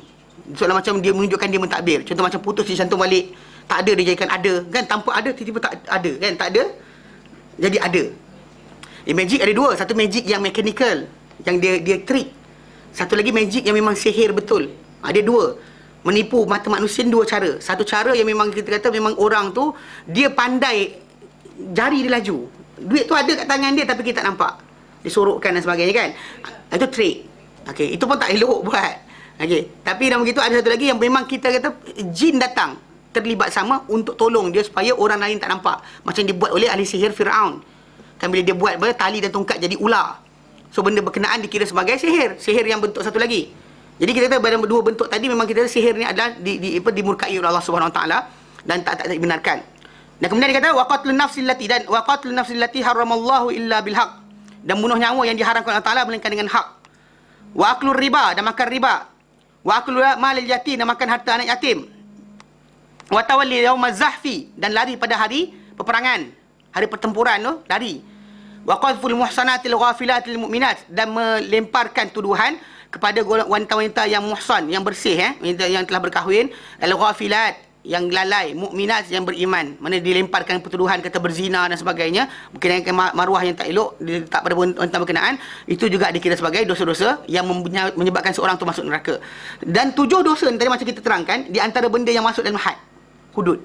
Faham tak? Yang mana dalam tu ada hukuman di dalam Islam untuk perkara tersebut. Contoh macam orang-orang yang melemparkan pertuduhan, masuk rujuk pada surah apa? Surah Al-Mu'minun. Surah An-Nur. Surah An-Nur Surah An-Nur berkenaan dengan orang yang datang tuduh orang tapi tanpa bukti, tanpa 4 saksi, maka sebat. Dia sebat apa, 20 rotan. Okey. Dan juga lari pada hari peperangan pun ada hukuman dia khas. Di sisi tentera Islam pun lari peperangan pun ada hukuman dia. Kemudian orang-orang yang makan harta anak yatim pun ada hukuman dia. Mana maksud dia, kerajaan kalau dapat tahu dia kena stop. Bukan dia biarkan lantak dia nak buat macam mana. Tak ada macam mana. Dia kena masuk campur. Ataupun makan riba pun kena stop. Okay? Dan juga membunuh nyawa yang diharapkan oleh Allah Ta'ala. Ini ada had dia. Kena kisos. Kena kisos balik. Ataupun bayar diat. Kemudian sihir pun ada had, ada hudud dekat situ. Dan kemudian menyekutukan Allah Ta'ala. Itu semua sekali benda-benda keseluruhannya. Kecuali riba lah. Yang kita kata mungkin bentuk hukuman yang khas daripada kerajaan mungkin stop sekian saja. Untuk kata hukuman disebat berapa kali tak ada. Faham tak? Tak ada sebat-sebat. Tapi anda kata ada contoh macam masalah menuduh orang berzina dan sebagainya, ya, ada hukuman di situ. Datang dalam Quran Karim menetapkan ia sebagai perkara yang ada hudud dia pada perkara tersebut. Jelas? Jelas Okey, baik. Kita berhenti kat sini insya-Allah. Dan kita akan sambung kemudian pada minggu hadapan pada yang hadis yang ke-71. Ada sikit lagi. Yang hadis berkenaan dengan dosa besar bagi orang yang mencela atau mencaci dua bapa sendiri. Walaupun sebenarnya hadis ni ringkas je. Tapi saya perasan orang Melayu suka buat benda ni. Dia suka ejek bapa orang. Dia ejek bapa orang ejek bapa dia. Betul tak? Kat sekolah kan? Ejek bapa orang. Tak tahu kenapa seronok sangat. Kan? Bila si ejek, betul orang tu ejek, maki bapa dia, maki bapa orang sekali lagi. Jadi benda ni antara dosa besar yang Nabi sebut dalam hadis ni. InsyaAllah kita akan terangkan. Dan benda ni kalau boleh, didik anak-anak jangan suka main anak bapa orang lain. Okay? Jelas Okey, baik. Kita berhenti kat sini. Ada soalan? Tak ada Tak ada berhenti. Ya, Kak. Ya?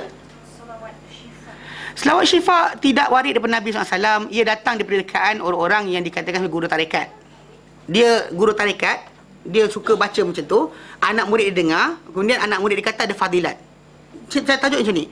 Kalau orang tu kata baca seronok sebab lafaz dia sedap, kan, lafaz sedap, saya rasa lafaz seronok baca dan sebagainya, dengan tanpa meaning bahawa Nabi yang menyembuhkan penyakit kita, Allah Ta'ala menyembuhkan, dikatakan benda tu jadi macam macam muji Rasulullah melampauan. Ada kata boleh, ada kata tak boleh.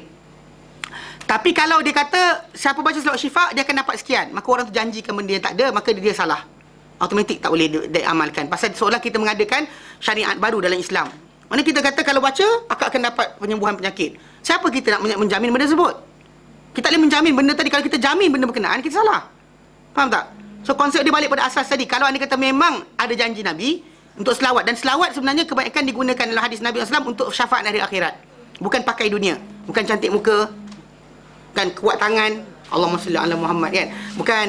Okey, bukan. Mana selawat ikut hadis Nabi SAW, berdasarkan selawat kepada Rasulullah SAW, ada 2 ganjaran besar dia. Antaranya adalah Allah Ta'ala akan selawat ke atas kita, dan yang besar juga adalah apa? Syafaat Nabi di hari akhirat nanti. Itu 2 tu, yang besar. Bukan pakai dunia, bukan pakai dekat sini. Pakai sana. Macam subhanallah alhamdulillah kan? Pakai sana. Macam apa subhanallah alhamdulillah Allahu akbar tu, pakai di sana. Mana dia jadi tanaman syurga nanti. Tanaman-tanaman syurga kita nanti tertanam dengan sebab kita zikir kat sini. Siapa zikir banyak sini, nanti sampai syurga nanti pokok dia banyak juga. Banyak pokok dia. Kalau tidak nanti togel. Datang-datang mana tu pokok rumah kau? Tak ada, aku kurang zikir lah dia kata. Contoh macam tu lah. So konsep dia kat sana dengan sini sama. Lain Jadi kalau macam selawat tadi untuk janji benda-benda tentu, dia ada masalah. Kau tak janji kan, tak apa nak amal. Tak boleh. Kenapa? Pasal kita ambil ubat bismillah. Kan ambil bismillah. Kan baca nama Allah, bismillah dengan nama Allah. Ambil buat apa? Bismillah. Dengan apa pergerakan kita? Bismillah. Ambil air, bismillah. Keluar rumah, bismillah. Dengan nama Allah, dengan nama Allah. Itu sunnah Nabi. Itu sunnah Nabi. Sunnah orang lain tu lantak kan. Kita tak ambil kira. Kalau sunnah Nabi, Nabi punya ajaran macam tu. Jelas? Okey. Tak? Makal pimpinan keluarga. Okey, sebenarnya macam kita balik pada masalah azal. Bila para sahabat Nabi SAW dahulu, diorang azal, Nabi tak marah. Dia melakukan perbuatan tadi tu, memang ada orang kata itu adalah penanaman anak secara tersembunyi. Tetapi ikutkan daripada dalil hadis Nabi SAW, Nabi tak sekat pun para sahabat daripada azal. Maksudnya dia letak air mani kat luar. Dia bersubuh dengan isteri dia, tapi air mani letak kat luar. Dalam tajuk ni, Nabi tak pernah larang. Bila Nabi tak pernah larang, benda tu dibolehkan. Cuma kena faham macam ni. Tajuk tentang wanita yang pakai ambil pil perancang ni, secara perubatan tak pernah digalakkan sangat pun. Pasal ubat tu sebenarnya bahaya untuk diri dia. Ada mengganggu hormon dan sebagainya. Jadi elok jangan buatlah sebaik-baiknya. Bukan itu masalah tambahan, tapi masalah kalau boleh ada kata ubat tu tak merosakkan badan dia, dipakai tak ada masalah. Tapi kena ingat, bahawa rezeki untuk jadi anak tak jadi anak tu bukan kerja ubat tadi. Kalau tak nak jadikan, jadikan juga. Ada orang makan pil perancang, jadi juga anak dia. Kan, jadi juga anak dia. Tapi jadi masalah pula kerana cacat pula sebab pakai pil perancang tadi. Pasal pil tu suppress tau. Pembesaran janin tadi. So jadi kalau kata kita makan-makan, jadi anak juga, lepas tu anak tu bangang sikit. Jangan salahkan orang lain lah, salahkan kita. Kerana kita yang makan ubat-ubat macam tu. So elakkanlah kalau boleh. Pasal rezeki Allah Ta'ala. Kalau rasa tak ni, pandai-pandai sendiri rancang. Tapi jangan gunakan ubat-ubatan yang beri kesan efek. Side efek ni bahaya. Jelas? Sekarang kan ada perubatan Islam. Terus? Ustaz, perubatan tidur. Kalau sakit ni macam apa kali surah tu. Yeah. Akak kita kata tentang perbuatan Islam. Zaman sekarang ni banyak perbuatan Islam. Actually nama perbuatan Islam, tapi sebenarnya bukan perbuatan Islam. Ingat pasal benda tu perbuatan dia, orang Melayu kita. Pasal beza dia macam ni. Pasal di tanah Arab benda macam ni ada. Macam orang yang kena rasuk jin dan sebagainya, dia ada datang. Tapi syekh-syekh atau guru-guru yang perbuatan macam ni, ruqyah ni, jampi tadi, di tanah Arab, diorang bila orang datang sakit, dia tanya dulu, dah jumpa doktor belum? Jumpa doktor kata apa? Dia tak ada macam sakit kepala, kam. Tak ada macam tu. Dia tanya dulu, dah pergi jumpa doktor belum? Dia kata dah. Kalau dia kata tak jumpa doktor lagi, pergi jumpa doktor, tanya doktor apa pasal. Kan kalau ada kan dia badan kita hormon tak betul ke, makan ubat. Kalau sakit sekian makan sekian, tak ada masalah. Pasal Nabi dalam hadis Nabi SAW dalam Musnad Ahmad Nabi kata apa? Banyak orang pakai ayat ni. Suruh berubat. Nabi suruh berubatlah wahai hamba Allah Ta'ala yang berubat dengan benda haram. Hadis tu datang sebenarnya awal dia bunyi macam ni. Nabi datang dawat salah seorang sahabat dia, sahabat tu sakit. Dan Nabi kata apa? Da'u lahu tabib. Panggilkan untuk dia doktor. Lepas tu para sahabat lain kata, ya Rasulullah, engkau kan utusan Allah Ta'ala, doakan je lah. Lepas tu para sahabat apa? Nabi kata, Nabi dengar, para sahabat cakap macam tu. Nabi pun kata, Subhanallah. Nabi rasa pelik dengan orang punya pahaman. Maksudnya dia kata, Subhanallah. Nabi kata, Maha suci Allah Ta'ala. Inna Allah anzala da' wa anzala ma'udawa. Allah Ta'ala turunkan penyakit, Allah Ta'ala turun masalahnya ubat. Jadi, wahai hamba-hamba Allah Ta'ala, berubatlah. Ya ibadallah, wala tadau bil haram, jangan kamu berubat dengan benda haram. Lafaz hadis orang ambil ujung, tak tengok awal dia. Kalau meaning hadis tadi maksud dia Nabi suruh para sahabat untuk apa? Pergi berubat, jumpa doktor. Bahkan Nabi sendiri, kalau kita kata kalau kita buka Tibun Nabawi kitab Tibun Nabawi tu, kisah berkenaan rempah ini untuk ini, pokok ini untuk ini, herba ini untuk ini, banyak datang kisah daripada Aisyah radhiyallahu anha. Okey, kalau tanya balik, Aisyah tahu daripada Nabi ke daripada siapa? Dia bukan daripada Nabi. Sebab ketika Nabi SAW di akhir umur dia sakit. Banyak doktor-doktor daripada seluruh tanah Arab tu datang jumpa Nabi, bagi ubat. So ubat macam ni, Aisyah tukang buat. So jadi Aisyah paling pandai tentang perubatan sebab dia dulu ubat Nabi, berdasar arahan daripada doktor-doktor yang datang mengubat Nabi. So Nabi sendiri pun terima. Nabi tak ada kata macam balik, aku nak baca Quran. Tak ada. Nabi serah badan baginda SAW untuk diperiksa oleh doktor-doktor Arab. So menunjukkan bahawa perubatan yang macam tu, perubatan macam tu, perubatan rawatan tadi dalam Islam, kita tak disuruh untuk bentuk baca Quran macam tu. Pasal kita sini perubatan ada dua. Satu perubatan apa? Pencegahan.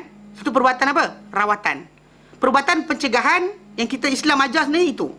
Kan macam tu, macam wuduk, cukur bulu kemaluan, cukur bulu ketiak, tarik bulu ketiak dan sebagainya, basuh tangan dan sebagainya, mandi, kemudian semua yang diletakkan tadi, benda tu sebagai apa?